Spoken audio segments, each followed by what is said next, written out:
Welcome to Plastic Model Mojo, a podcast dedicated to scale modeling, as well as the news and events around the hobby, where we hope to be informative and entertaining and help you keep your modeling mojo alive.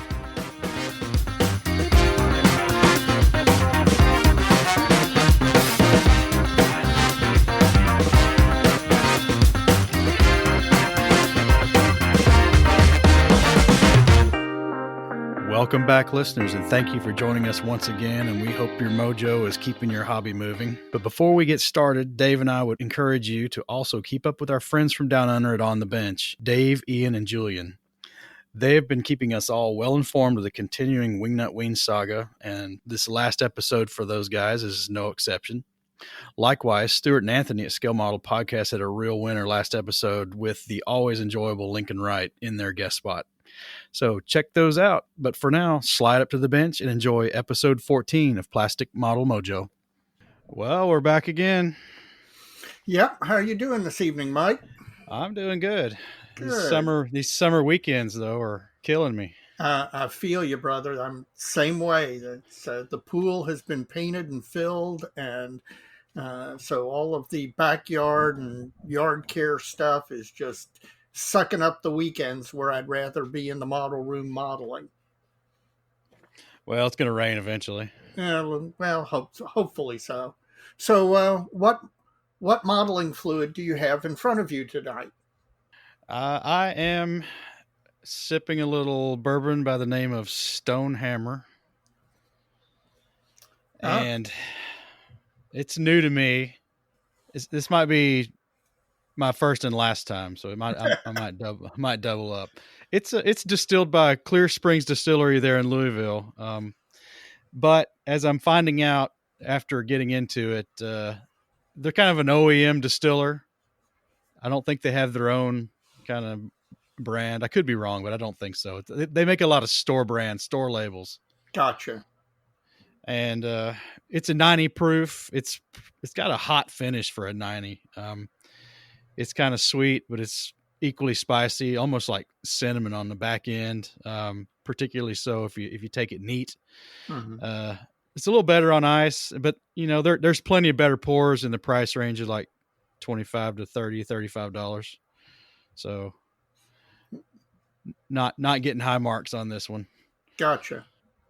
So not recommended, listeners. And you, what do you got going on? Well, Mike, tonight I'm drinking a beer called Mythos, Mythos. It's out of Greece. I saw it at the liquor store. I kind of like to try beers from all different places. It's pretty good. It's about 4.7% alcohol. It's brewed in Greece. It's not one of those brands where they brew it here in the U.S. and slap a foreign label on it. It uses barley malt as the base, but no, I like it. It's pretty darn good. It's something. It very much reminds you of, say, Czechvar. Oh, okay, yeah, and a very similar taste to Czechvar. Well, if I ever have an opportunity, I'll give it a shot. Yep. And if we have any Greek listeners, you'll have to tell me if I'm drinking the Greek equivalent of sheep pea. Well, let's hope not. Yeah, you and me both. Well, we got some listener mail again. All right. Well, I'm going to start off with Mark Box. He was having a conversation with us on Facebook. He's from Waukesha, Wisconsin. And Mr. Box sent us some serious fan mail. I'm glad to hear that. That sounds great. Well, we got some nice Wisconsin-themed beer glasses and a couple of bottle openers from Mark. That's fantastic. So they all came to me, so I'm going to have to get you yours at some point. Hey, Mike, this podcasting thing is really paying off. You were right. Yeah, we'll have to give those a test drive real soon.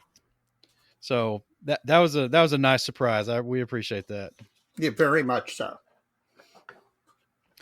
Neil Kegley's back with his geographical information. If you remember last episode, I didn't have that. He's from Pulaski, Virginia, Know where it and is. Southwest Virginia. Now, I guess it's Yep. Southwest Virginia if you're a Virginian. Being from East Tennessee, my Southwest Virginia is a little more west than where he's from, but not too much. Yeah. He's about kind of between Bristol, which is the third of the Tri-Cities area where I'm from, and then Roanoke. So closer to Roanoke, but not too far away. He also has a current pet peeve, Oh, really? but we're going to hold that for later. Good idea. Another Facebook conversation from Stephen Lee. Now, Stephen, I couldn't figure out where he was from. Maybe he'll notice back and tell us. He had an interesting some interesting comments about some of our past episode topics, and I guess the big one was the American model maker, American kit manufacturers conversation we had, and he brought up something interesting about the Testors Italeri relationship. Which was? I can't substantiate this, but he's saying that this relationship was forged because all those little square glass bottles that Testors bottled their paint in, maybe the Model Master too as well, I don't know, were sourced in Italy. And because those little glass bottles are really densely packed and really heavy, they ended up allegedly with a lot of vacant space in their containers because they couldn't stack them top to bottom, front to back with just glass bottles. So through some method, they started importing Italeri through some arrangement, I guess, unkitted sprues, just sprues in bulk. They were probably, separated into what kit they were for, obviously, sure. But no boxes, no instructions, no decals. And they filled the empty container space with this. I love that story. I hope there's somebody out there who can confirm that for us, because that's an interesting take on things.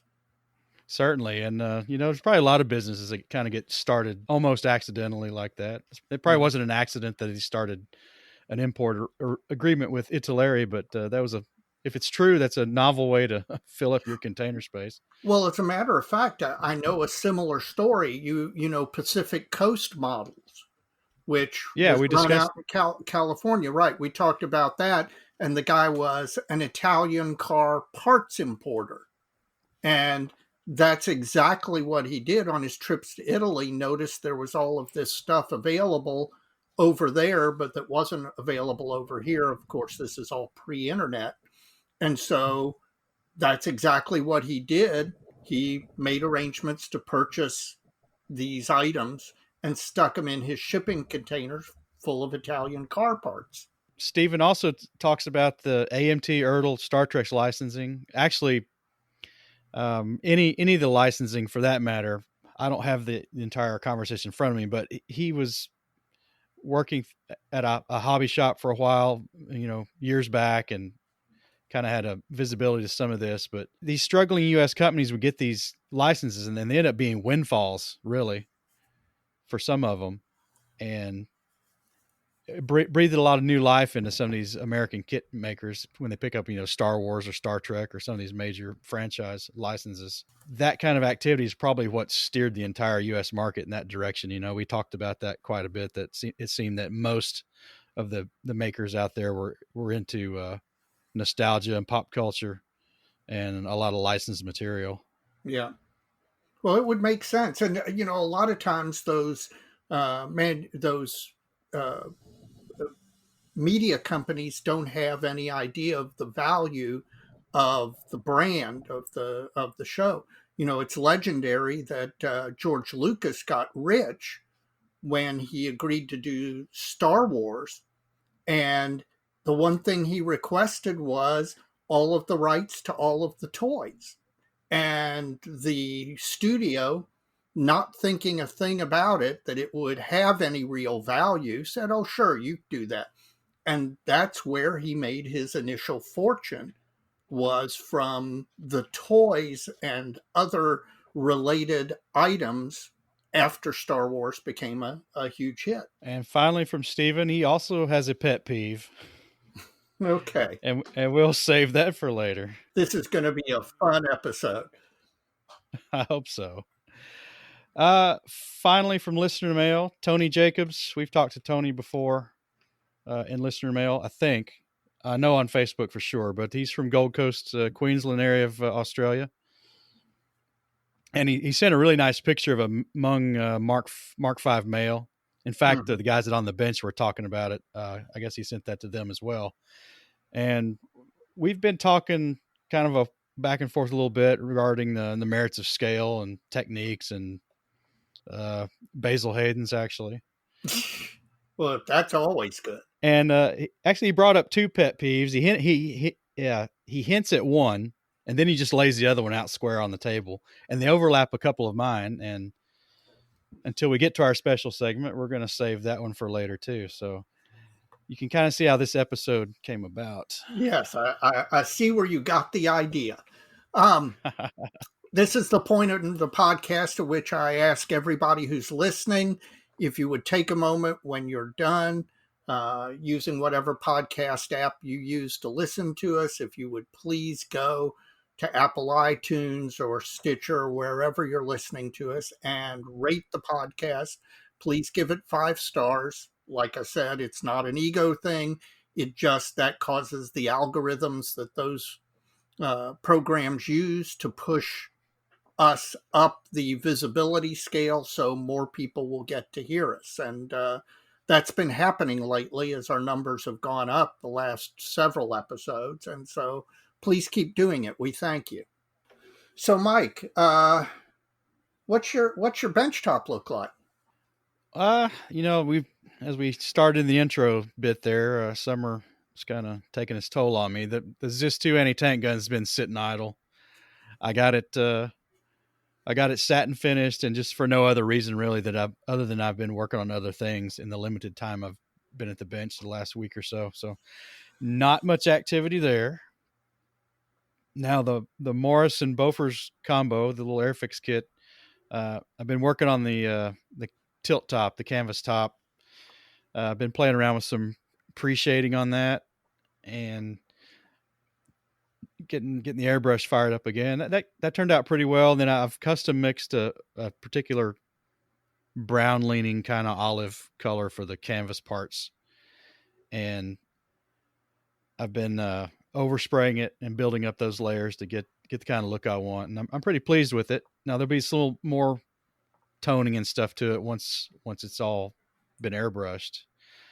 And the next step on it is I'm going to mask off all the canvas on the truck and start painting the truck body. And I've also been kind of toying around with the base I'm going to make for it, but not too much along those lines yet.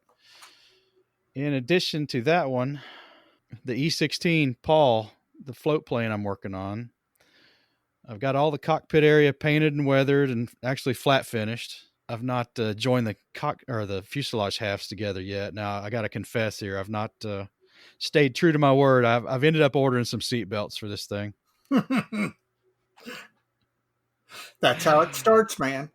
Yeah, I know. Cause I like I mentioned last episode that if I like the interior, I was going to try to do the back part of the greenhouse open. So I figured I needed something in there. Yeah. So I didn't get, I got the Kamizukuri, the paper ones. Yeah. The Japanese ones. Right. And that should be pretty straightforward, I think, instead of dealing with some photo etch or something like that. I hope. Well, I can't wait to see it. As soon as those show up, I'm going to get those on the seats and marry up the fuselage halves. The catapult cable's still kind of eluding me, but I'm gonna have to bite the bullet and do the best I can with that, or it's not going to go anywhere. Sure. Other than that, I haven't done much other modeling, so I'm just kind of been dabbling on the kind of 3 things I've got on my bench right now. I know you've made some progress. Yes. First and foremost, I'm sure the listeners will be thrilled to hear the MiG-17 is basically done. It's been weathered. The canopy masking's been removed. The gear's on. I've got a few little things like painting the formation lights, things like that. The stuff that takes the last hour or so to wrap up. But listeners won't have to listen to it, hear about it anymore because it's going in the done pile. I'll post photos sometime in the coming week, so you'll all get to see it. Um, that being done, the bibber, which I had primed, but was holding off doing further painting till the MIG had been flat coated, is now back in the paint shop. So it's getting the little flaws that the priming showed worked out, and then I'm going to start doing some airbrushing. And finally, the M30, the 35th scale Russian field gun that I'm building. I've got the main breech piece and back half of the barrel together. The kit did not fit as nice as I kind of hoped. One of my hopes in building 35th scale armor was that I wasn't going to have to deal quite as much with seams and stuff like that. So far, that's not turned out to be the case. Not the best fitting kit. I did, however, get the Hussar resin wheels, and those are very nice. I cleaned them up at the shop on Saturday and got those all together. So those are actually ready to start priming and painting. And that's about it for where I am right now. Uh-oh, it's Dave up by one. That's right. You better get moving. Well, I'm gonna have to get busy. Well, you been buying much? What broke your wallet last few weeks? Well, I haven't. I gotta say, I haven't been buying a lot of kits, but I have picked up probably about 20 of the AK weathering pencils. Um, One of the things I like to do on every model that I build, I want to try a new technique. I want to try and stretch and learn new things and do new stuff. When it comes to weathering, I am a huge coward. Uh, I don't. I hesitate to weather a model as much as probably it should be.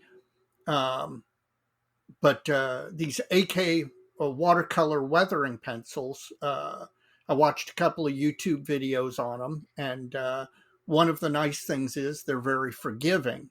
Ultimately, if you don't like what you've done, you can basically remove it. Um, so went up to the local hobby shop, Brian's Scale Reproduction, and purchased a bunch of them, and I used them on the MIG. And I got to say, I'm liking it. I think I still have a lot to learn with them, but my initial um, efforts pleased me, and I think they're going to be a useful tool in the toolbox. So, what's breaking your wallet? I've been pretty good, other than the seat belts. And I've bought a few paints for the aircraft as well. And uh, my big thing is I still need to settle up with Brian at Scale Reproductions. He has a kit for me on hold and a couple other things. If you want, I'll go by tomorrow and pick him up for you and settle up with him. Well, I'd appreciate that. It's the Ryefields models Firefly, Sherman Firefly. Firefly. He's got the stack. I've seen it sitting there. Have you ever tried those AK pencils? I've never tried them. Now you got me curious now. I will tell you, my initial test, I'm very pleased with them. I don't know that I've even watched any videos with those being demonstrated. So maybe I need to do that. Well, I went on YouTube and I found three good videos. In fact, I posted a post on my blog where I linked to all three of the videos, and very helpful. They answered a lot of questions regarding how you use them, and there are several different ways to use them. And I highly recommend taking a look at those YouTube videos. Well, I'll have to do that. So, did you buy anything else? I'm trying to think. I don't believe I did. Not yet. Now, that mini art T34 has got to be right around the corner because I see they've announced a second one now. Mm-hmm. Yeah, I saw that too. A Czech T34. So that'll be popular, but hopefully the World War II one is soon to come around. Okay. And probably the thing I don't like about that kit kind of segues a little bit into our special segment. As you may have gathered from all the listener mail, this episode's special segment is our modeling pet peeves. Now, we've all got them. A lot of them are pretty common, apparently. So we'll get into that. Well, since I kick off the special segment, you're going to have to tell me yours first, your first one. Well, Mike, you're eventually going to just have to stop me because I kind of feel like George Costanza's father on Festivus with the airing of grievances because I have lots of modeling pet peeves, and you're going to hear about them until you stop me. Um, let me start with probably one of my biggest. Um, I was at as you know, I was at the shop Saturday modeling with the guys in the club, and I knew we were doing this segment, so I asked them, hey guys, what's your? And amazingly enough, the first answer I got was my number one pet peeve as well. Both Tom Romanowski, Balky, and Stu Cox both mentioned this, and that's bad instructions. They were referring specifically to Dragon. My pet peeve on instructions, my most recent experience is the Trumpeter M30 and the Airfix MiG 17, both of which have places where it is tough to tell where they want you to place things because the instructions are drawn poorly. And there's just no excuse for that. In this day and age, there is no excuse for a set of instructions not to clearly indicate where each piece should go. Dragon gets panned a lot for their instructions. In fact, I was watching one of Panzermeister 36's videos, or one of his recent ones. He's been building a Panzer III, and during the assembly part of it, he's like going through the instructions and showing how it tells you got to cut this off and glue this here instead, and you end up with half a box of unused parts because they've done so many very nuanced variations of their Stug 3s and Panzer 3s that their instruction sheets are just a mess. Yeah, in fact, that's exactly what Stu was mentioning about Dragon is where they take all these different sprues and just like juggle them together and shove them in a box. And there's so many different versions of of any particular kit that it makes the instructions even more confusing. Well, from the armor perspective, I'm curious where they're going to end up going here in the next few years because they were king of the world there for a while, and now they're trying to stay out of irrelevance, I think. Yeah, have they kitted anything new that isn't just a remix? Well, they've tried to kind of revamp some of their kits and simplify them. And I'm not sure where they're going. They've not, nothing's caught my eye, so I've not paid much attention to it. But crap, there's so many new high end makers now that maybe they've lost half their designers. I don't know. Yeah. Well, Be interesting. I'm sure all of these new manufacturers are cutting into their market share. It's got to be really hurting them because I don't think price wise some of these new manufacturers are all that more expensive. No, I agree. I don't think so. And a lot of them are better kits in general. So what's your pet peeve? Well, I've got a lot, but I'll start with one. Um, my first one tonight is I'm going to kind of be a little vague here to not single any individual or whatever out, but it's when a mainstream modeling magazine runs like a 6-page spread article by, we'll say, Scale Model Rockstar. Yeah. And in this article, Scale Model Rockstar makes full use of Scale Model Rockstar's own line of products. Now, I've got nothing against Scale Model Rockstars. I don't know them personally, and they're certainly an inspiration to all of us. But, and and I can't pretend to know the true arrangement between them and the publication. However, for me, it just gives the impression that the scale model Rockstar was paid by the magazine to advertise their own product line, or the magazine and the scale model Rockstar are in some sort of cabal. Or alternatively, it's a paid advertisement by Scale Model Rockstar that's not been disclosed by the magazine as an advertisement. It could be that, because I'd say if you're a business, pay for advertising like everyone else hawking their wares, or author and sell a book, which now a lot of these scale model rock stars have done. You don't see a lot of this here recently, but I don't know. Some of those articles have always just rubbed me the wrong way. It does rub you the wrong way when somebody is obviously hawking their own wares, particularly if it's a particular item or material that many manufacturers have and they're using their particular line. So we'll see. That's just kind of one of my pet peeves, but that's not really kit related. What else you got? Well, I'll give you one that's kit related. Um, Aircraft model manufacturers who do not put the clear parts in a separate package. This came up recently. I got the Arma FM2 Wildcat, beautiful kit, fantastic, super modern molding, great decals, everything. And they put the clear parts in the same bag with the plastic sprues. And in this day and age, that's a no-no. It just leads to heartbreak. It leads to beautiful clear parts that have scratches or breaks or stress fractures or any number of things. And all you've got to do is package it separately. And I'll be honest with you, I'm kind of surprised that Arma in this day and age made that mistake. Well, I used to send them some customer mail. Yeah, They, yeah, they might listen. yeah.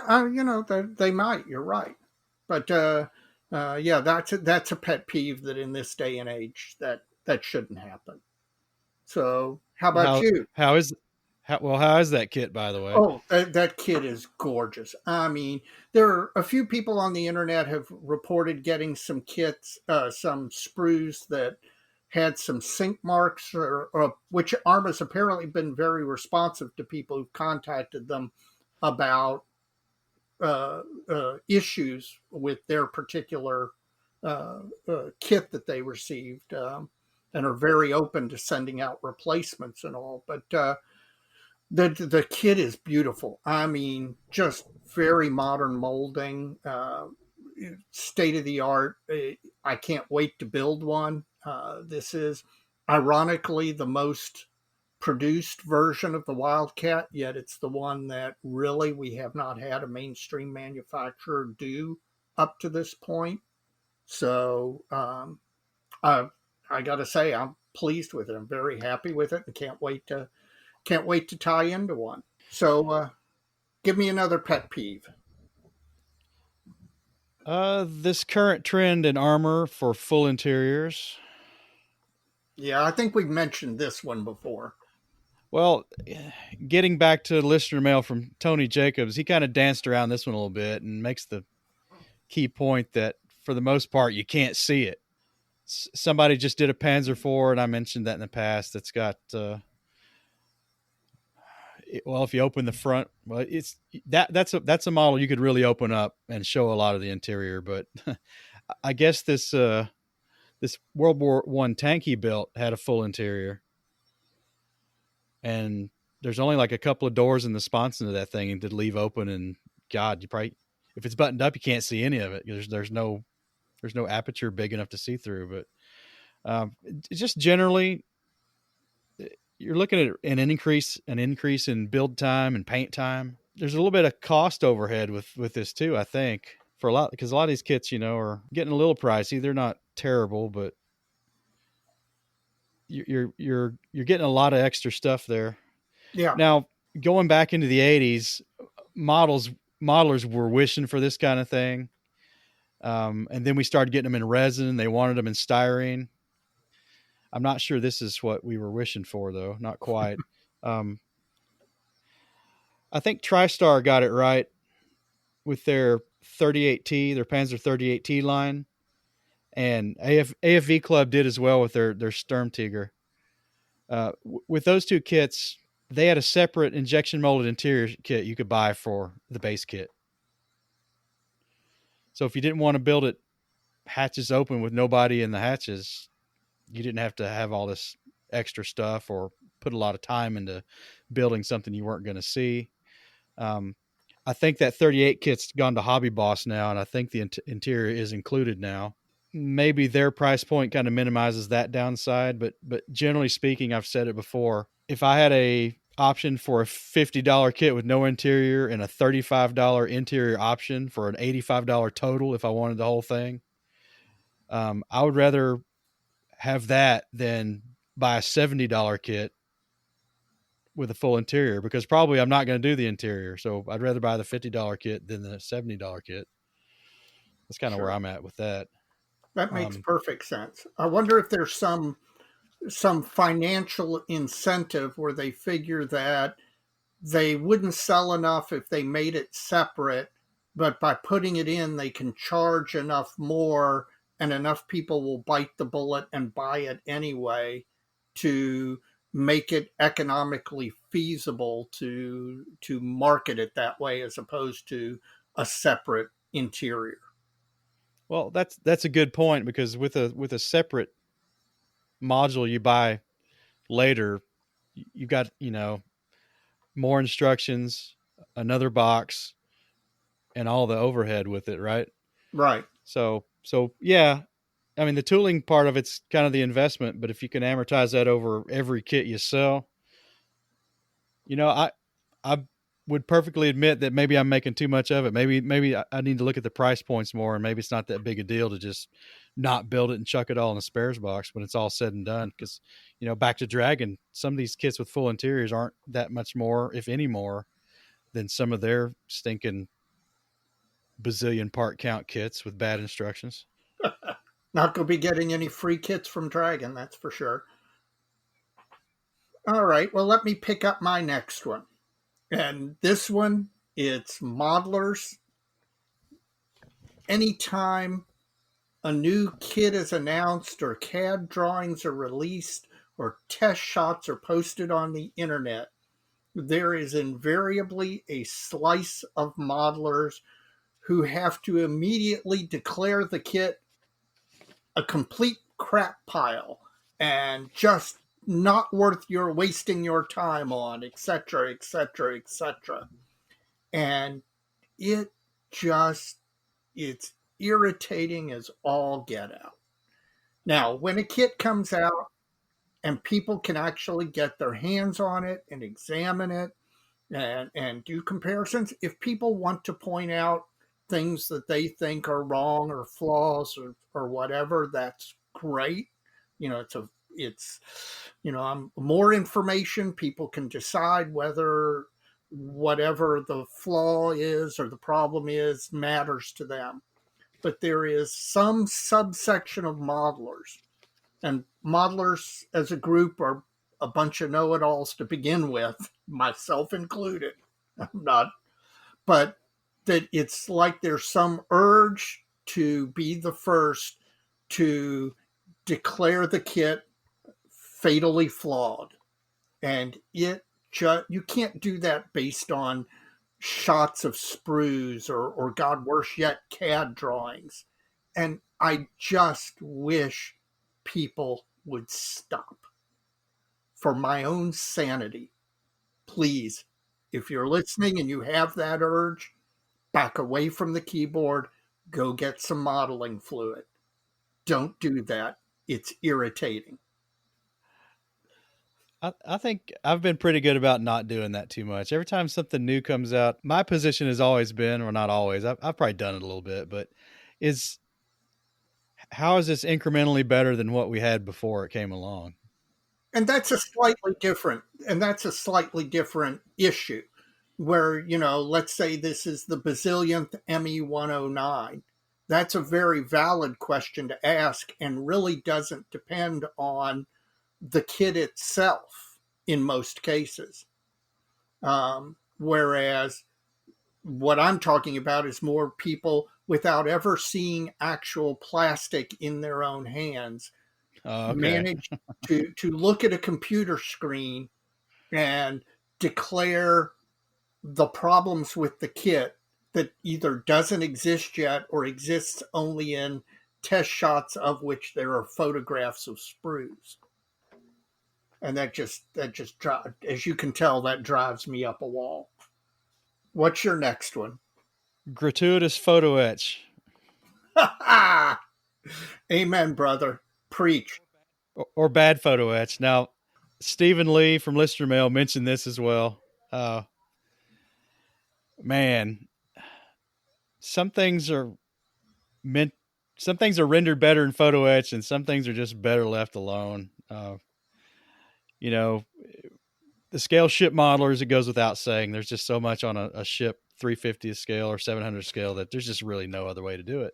Right. And the stuff's a godsend. But for what the kind of stuff we build, aircraft, armor, whatnot, um, a lot of times they're just complicating assembly with rather dubious advantages, if any at all, really.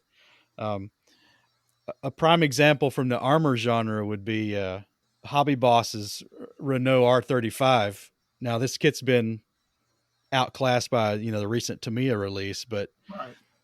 if you go back and look at a good place to go look at it would be um, Terry Ashley's review, his Perth military modeling site down in Australia. He's got a review of this thing, and Hobby Boss put in these photo etch pieces that are inside the cross section of the bogey assemblies, and they're hard to form and get them all the same. And he ended up just throwing them out and replacing them with plastic, which was probably what Hobby Boss should have done as well. Uh, that's an example in armor of just something that didn't need to be done. It just really made things terrible. It's really a hard build if you use the photo etch parts in the suspension. Uh, in addition to that, there's a lot of poor PE out there too, and I think my experience on the Trumpeter PT76 I built uh, is a good example of that. It's just some of it's just poorly executed. It's really simplified, so you got to wonder if it would have been better just to do it in plastic. Another issue I have a lot of times with the Trumpeter is the brass they use is kind of hard. Even if you anneal it over a flame and let it cool, it still tends to break at the fold lines. And I had to beg, borrow, and steal 2 or 3 photo etch sets from that PE or from that Trumpeter PT76 to get the light guard baskets to work. Mm-hmm. And to be honest, they're not that great anyway. So Well, I knew we would eventually get to photo etch. The particular area in photo etch that drives me up a wall is photo etch that the photo etch manufacturer wants you to cut the plastic part off the kit and then do an origami fold of a whole bunch of very tiny brass to replace the item that you cut off.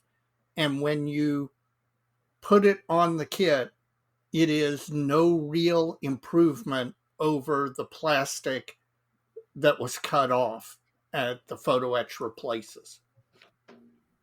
And I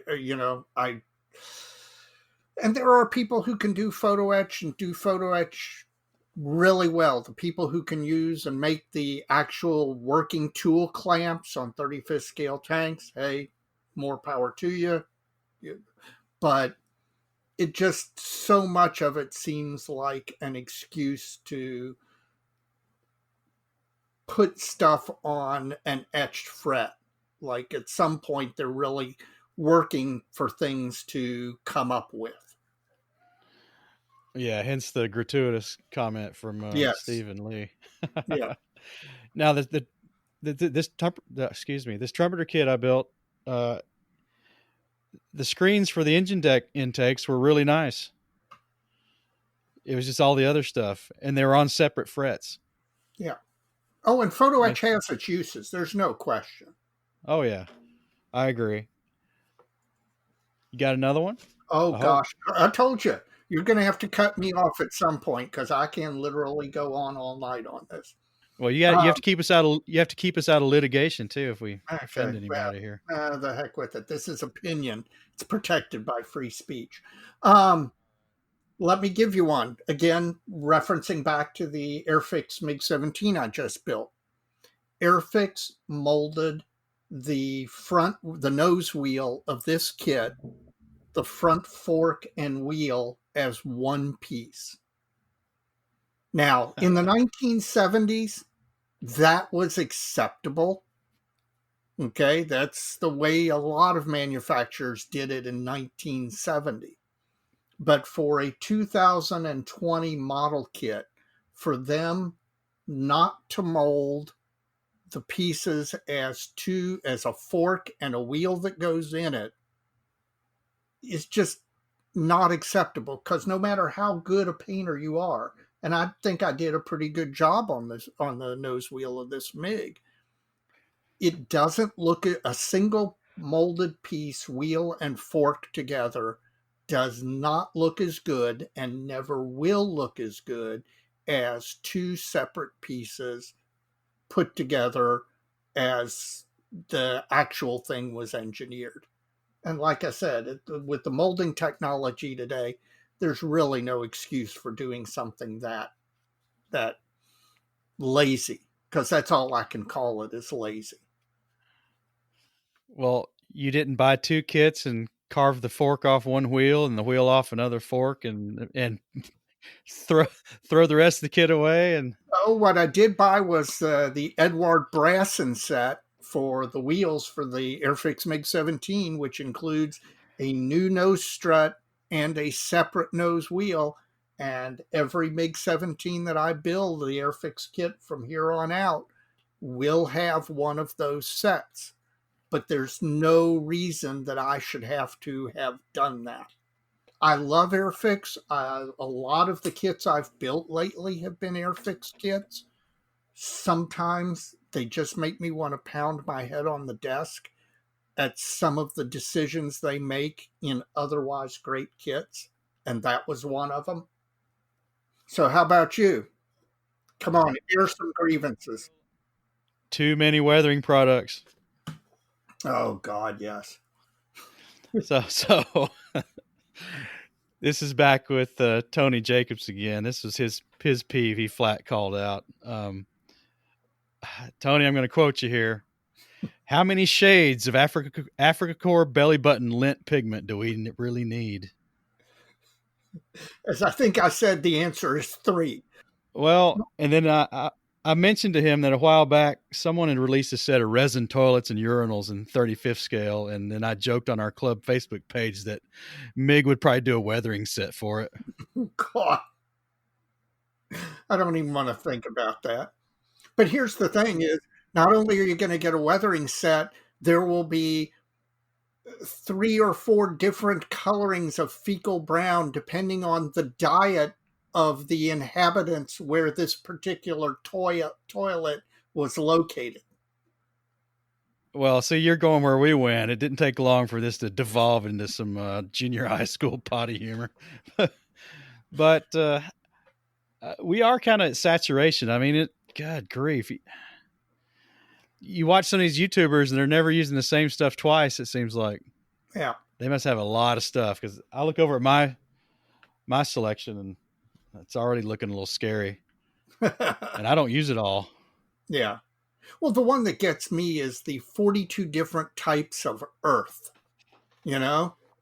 And yes, I know the desert sand and red clay in Vietnam and Northern European brown dirt are different, but I swear we're going to get to the point where you're going to get a product where it says market garden earth for the Netherlands dirt in 1944, that it's that specific as a marketing ploy rather than an actual tonal variation in the color of the product. Yeah, I think that's true. Uh, I say that because I've used one of the Vallejo Earth products, and I've used others in the past, and I've never used the color as anything more than a base. You know, just to have something that wasn't white or gray. Right. It always ends up getting a lot of heavy washes or even airbrushed a different color almost every time. Yep. Absolutely. So it's it seems like every month there's 4 or 5 new things out there along this line. So God Yeah. help us. Yeah. And I don't see any end to it any time in the near future. Well, I still contend that something's gonna fall by the wayside here before long. There's just not enough room for all this. I would think that that you would hit a saturation point, but who knows? I mean, they keep releasing it. Maybe it's much more profitable than we know. What next for you? I know you're not done. Okay, I told you I can go all night on this. This one is just a personal pet peeve, and it's there are other people who may feel differently, but I don't like paint in these stupid little squeeze bottles. The Vallejo, AK, the little dropper bottles. Uh, I just I don't like it. I like AK, the glass jars, or color coats paint tins.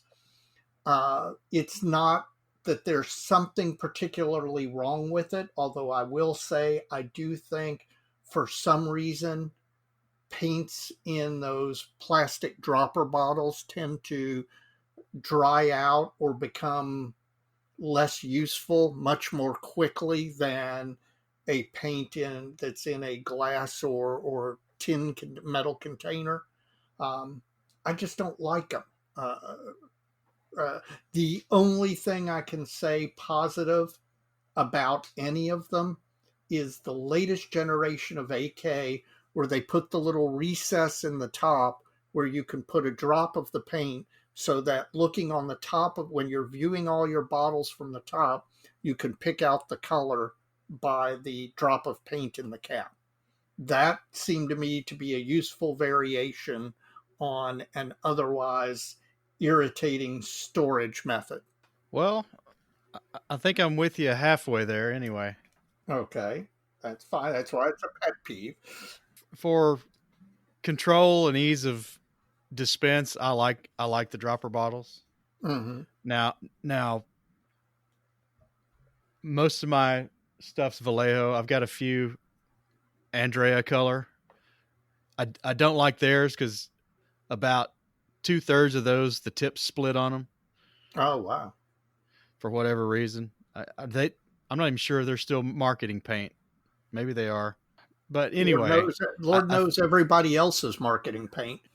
there is some constituent in this Vallejo paint that eventually leaches through the polyethylene. Yes.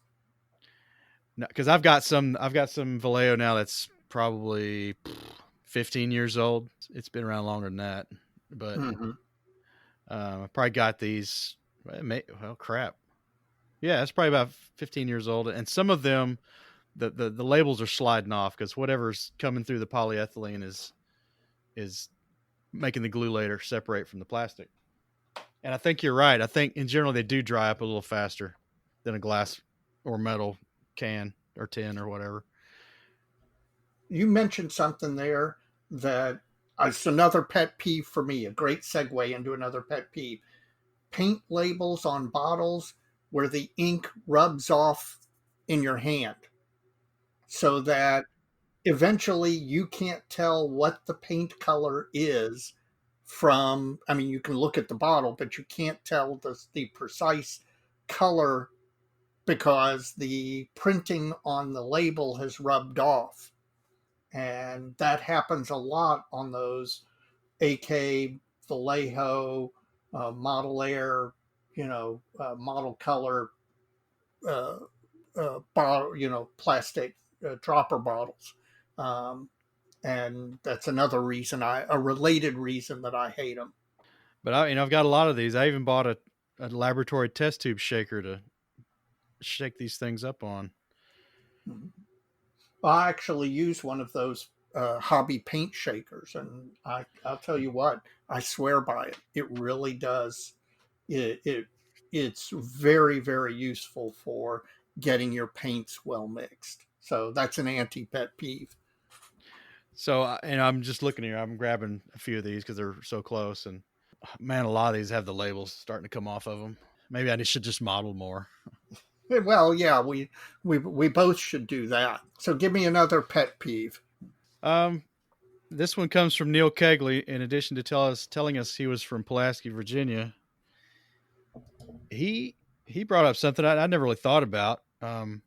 Modern kits, most of them anyway, at least the ones he's building, they don't come with a reliable gear up option.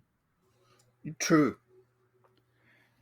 And I was thinking this would be pretty, like most World War II fighters have a split door, right? They've got Right. the part that's on the strut, and they got the bottom that flips up over the bottom half of the wheel once it Right. enters the wing. Um, you could mold a module that was the two doors joined together, so you didn't have the seam between the two halves. You just had a representation, and then with a lip on it, so it just drops into the lower half of the wing, down into the opening for the gear, and is flush or however it's Yeah. supposed to fit. But Yeah. you're left instead with trying to fit two pieces into one hole that have no way to align themselves. So you got to create all that and create a way to keep it from falling all the way down into the gear bay. Yeah.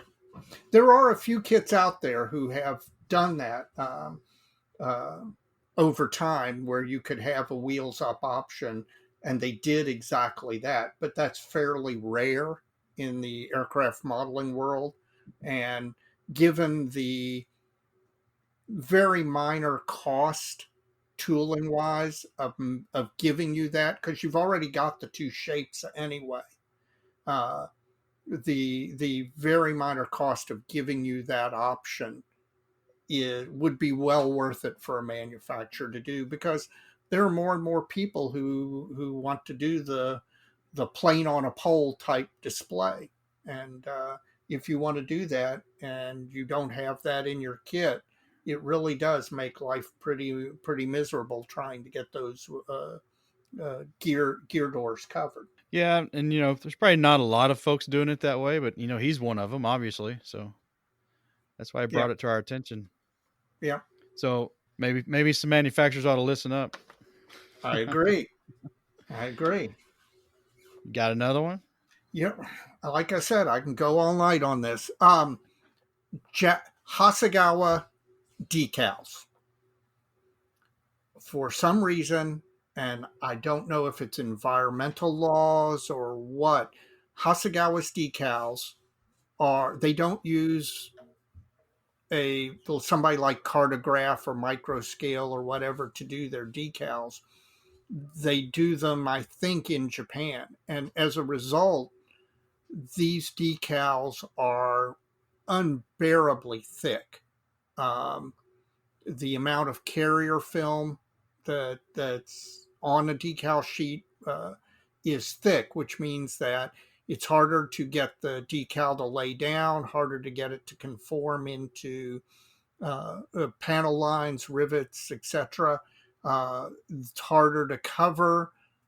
They're just, I'll be honest with you, any Hasegawa kit, the first thing I do is generally throw away the decals and go get an aftermarket set. They've been doing this ever since the 70s. Um, and in this day and age, there are so many really nice decal manufacturers out there. There's no excuse for it anymore.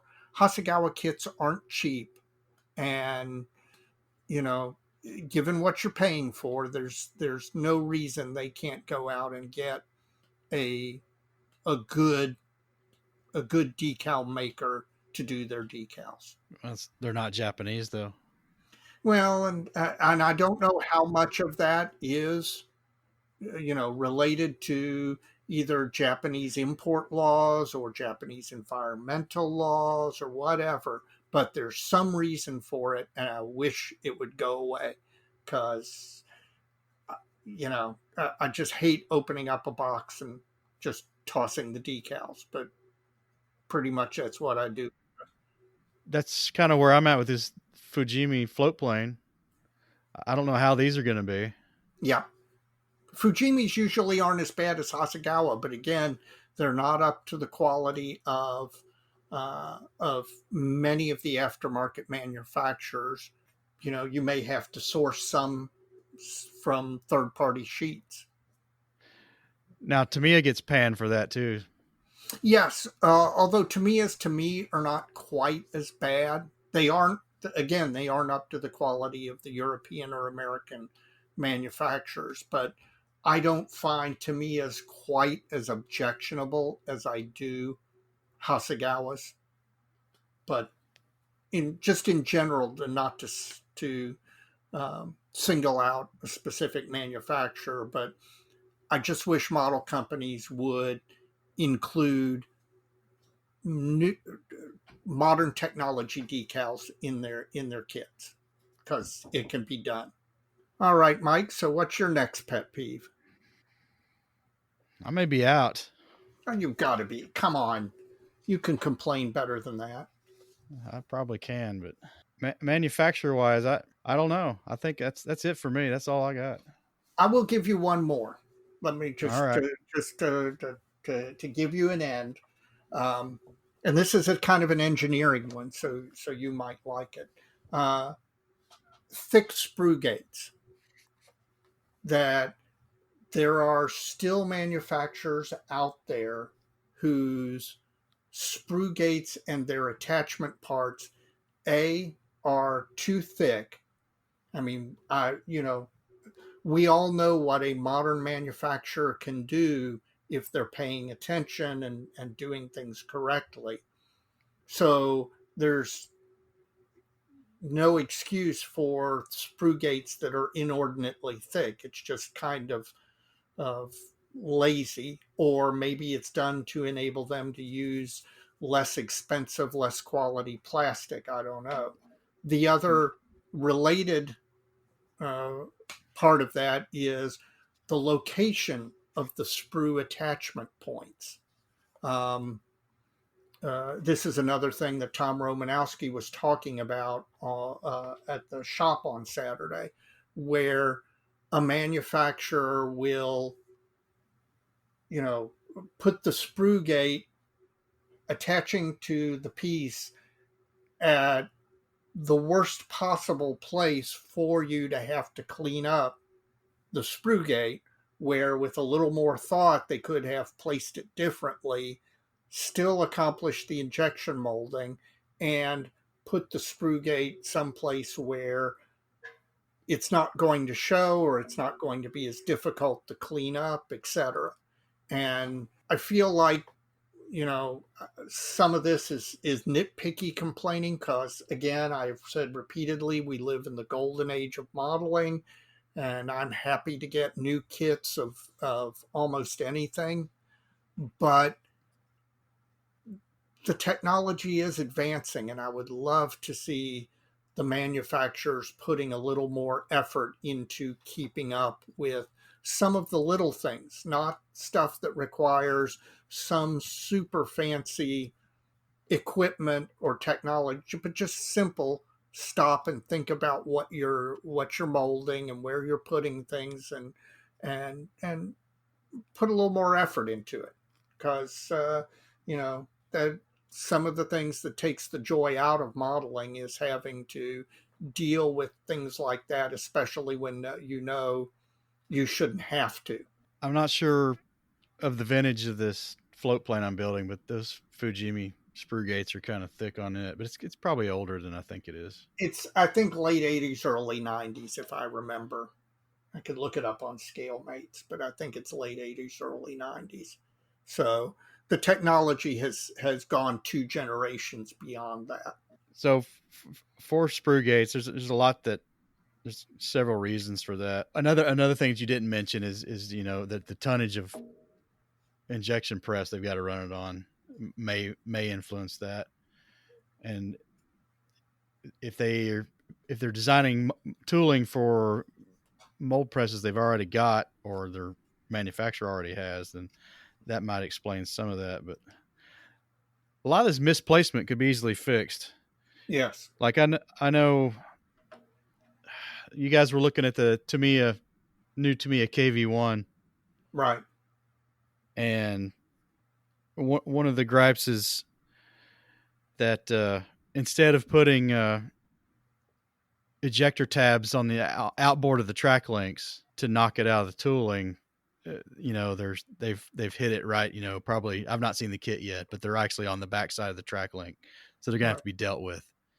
And some manufacturers will put those little tabs on the outside of those so you can get them out, or so they don't have to mar the track link. But it's a little bit of a surprise from Tamiya, but I got to think a lot of the people fondling that kit are going to replace the tracks anyway. Yeah. Yeah. Well, I took a look at it, and man, it does look like, I like the KV1. I think it's an attractive vehicle, and there's all sorts of weathering and painting and markings and all you can do with it. So I predict that one will be a very popular kit. I'm sure I'll get it. I have no doubt. Well, I think we've reached the end, Mike. So have we griped enough? I think we've griped enough. It's not that I couldn't gripe more, because Lord knows, like I said, it's the airing of grievances. But I think we've griped enough that people are probably tired of hearing it. Although I would like to hear your all's gripes. I know there's stuff that we didn't have time to mention that people find irritating. So I want to hear from you all what you all think is a pet peeve or gripe that we didn't mention, but we should have. Absolutely. So, Mike, what's your shout out of the month? None other than listener Mark Box, of course. See, you can be bribed into a shout out. I think so. You're as bad as those magazines you were talking about. Probably, except I didn't get paid.